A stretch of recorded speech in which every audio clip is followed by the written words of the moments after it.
Wesker World. Jabez leaned backwards to relieve an ache before adjusting the position of an exhibit into its final resting place for the next 5 years. The Egyptian Museum in Cairo was due to open in 2 days, and he was in a rush to make last-minute adjustments. Salomon stood next to the death mask of King Tutankhamun, deep in thought, absent-mindedly fondling Tut's beard. The tips of his fingers traced a criss-cross pattern before his hand enveloped the hard snake-like body of the beard with its slightly knobby end. Do you realise that rain, when it hits the ground and releases that earthy smell, it traps tiny particles or pockets of air? Those pockets of air are like bubbles. They rise to the surface. Salomon paused. Oh. In his hand lay King Tut's beard. It sat there like a petrified Blue Baron racer snake. Jabez rushed over, almost knocking over another exhibit. He steadied it, breathing hard. What have you done to Tut? I don't know. It just came off. Salomon carefully raised a detached beard to King Tut's chin to see if any fragments were missing. He looked back at Jabez and smiled weakly. How could it just come off? You were fondling it again, weren't you? I warned you about touching it, you fool. It's only the most important exhibit in here. He snatched the beard from Salomon's hand. Don't do that, you'll break it, Salomon protested. We have to find a way to put it back on, or we might lose our jobs. Jabez looked around to see if anyone had noticed the commotion. He started pacing, deliberating over the best method of reattachment. Copying Salomon, he pushed the beard against Tut's chin in the hope it would magically reattach itself. It seemed that the break was clean, the beard being capped with gold. Oh, Nebkepapura, we are truly sorry, Salomon whispered to the mask. The black glossy pupils of the boy king gazed back, his deep golden countenance unmoved. I didn't touch him, Jabez hissed and kicked Salomon in the shin. Salomon rose up, tall and threatening, and the weight of what he'd done overwhelmed him. We'll be cursed with the curse of the pharaohs, just like those people who died after disturbing Tut's tomb. It'll happen to us. All because you couldn't stop fondling the king. Jabez stood up to Salomon, raising his arms in the air, jabbing at the air-conditioned room with Tut's beard. Salomon cried out in fear, burying his head in his hands. Thousands of years in existence, intact and treasured, and I broke it. I broke a priceless piece of Egypt's history, Salomon wailed, throwing himself to the floor. He knelt down in front of Tut, his head touching the floor in supplication. We are truly sorry, your most gracious king. Don't curse us, please, Salomon sobbed. Jabez stopped pacing and looked at the pathetic figure on the floor. Oh, get up, Jabez snapped. Salomon slowly withdrew, his eyes wet with tears. We have to get it to the conservation laboratory, Salomon said in a worried voice. No time. That will take weeks. The museum opens in 2 days. We'll just have to glue it. Salomon's eyes widened. Glue it? We can't glue it back on. What else can we do? Nail it? Sellotape it? We have to glue it. Let's just hope no one notices. Jabez walked towards a storage cupboard and returned with 2 glues. Epoxy or superglue. I hate to say it, but superglue. Otherwise we'll have to clamp the beard. It might damage it, Salomon said. Jabez nodded. Turning the beard upside down, Jabez carefully squeezed out the amber-coloured glue.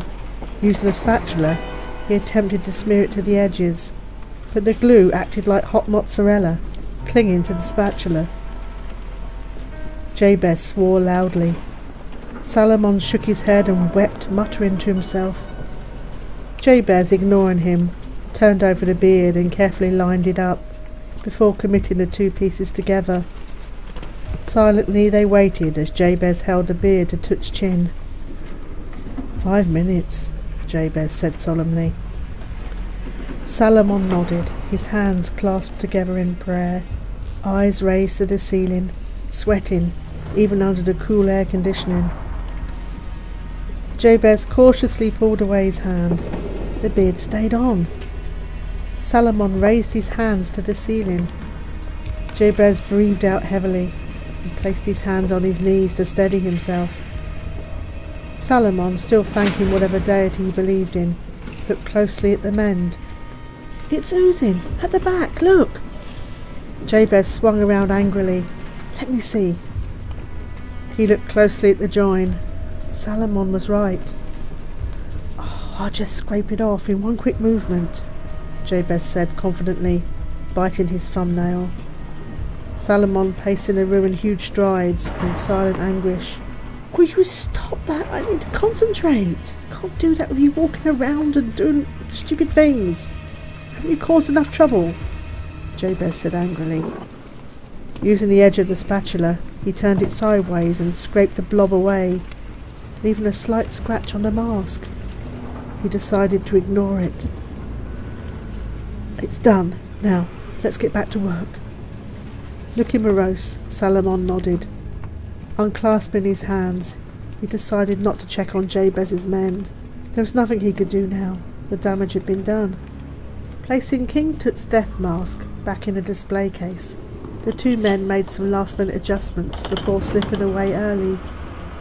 Exchanging goodbyes in the car park, Salomon shook Jabez's hand vigorously, apologising profusely for his mistake and swearing it would never happen again, anxious to put the whole experience behind them. But Salomon could not shake the sinking feeling he had. Putting it down to imagination, worry and overwork, he drove away.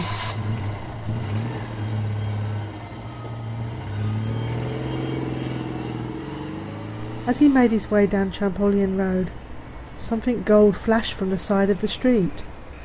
It was a woman carrying a large metallic gold shoulder bag, and as she turned a corner, it reflected the sun, momentarily blinding Salomon. Simultaneously, the sun appeared to be solid like a pure gold dinner plate in the sky, blinding the already dazzled Salomon, who panicked and pressed hard on the brake,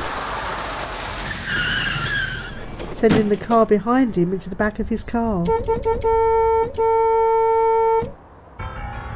Still blinded and suffering now from slight whiplash, Salomon sat still for a moment before stumbling out to check the damage. It looked like a gold bar on wheels had stoved into the back of his car. The metallic gold C63 Mercedes was impressive and shone as bright as King Tut's burial mask. The overwhelming brightness dazzled him. He raised an arm to shield his eyes, while an angry male purposely strode towards him and grabbed him by the collar. "You idiot! Why did you brake? There was nothing to brake for. Look at my employer's car! Look at it!" The man shoved Salomon, who fell backwards into the road. The man leapt on him, straddling him, pulling on Salomon's beard.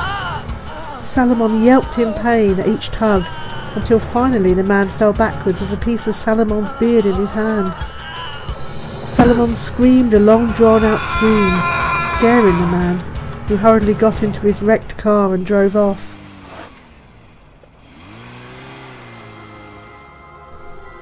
Many people had gathered to watch the spectacle, but most departed when the driver of the Mercedes drove off.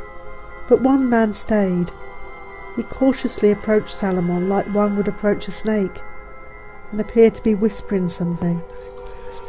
Salomon had stopped screaming and was holding his chin, rocking back and forth in pain.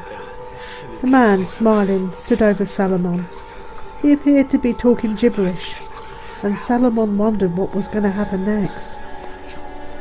The man waggled his hands over Salomon, his low whispers calming Salomon down. A gold tooth flashed every now and then from behind the stranger's curled lips. His black eyes were so mesmerising that Salomon grew sleepy and closed his eyes. When he opened them, the man was gone, and Salomon felt at peace. He put his hand to his beard. It was sore but not agonizing. Retreating to his car, he let out a huge sigh, grateful it was all over. The sun was setting in deep golden red fiery hues of majesty. Salomon closed his eyes and thanked King Tut for being so merciful, unaware that a massive out-of-control petrol tanker was heading straight in his direction.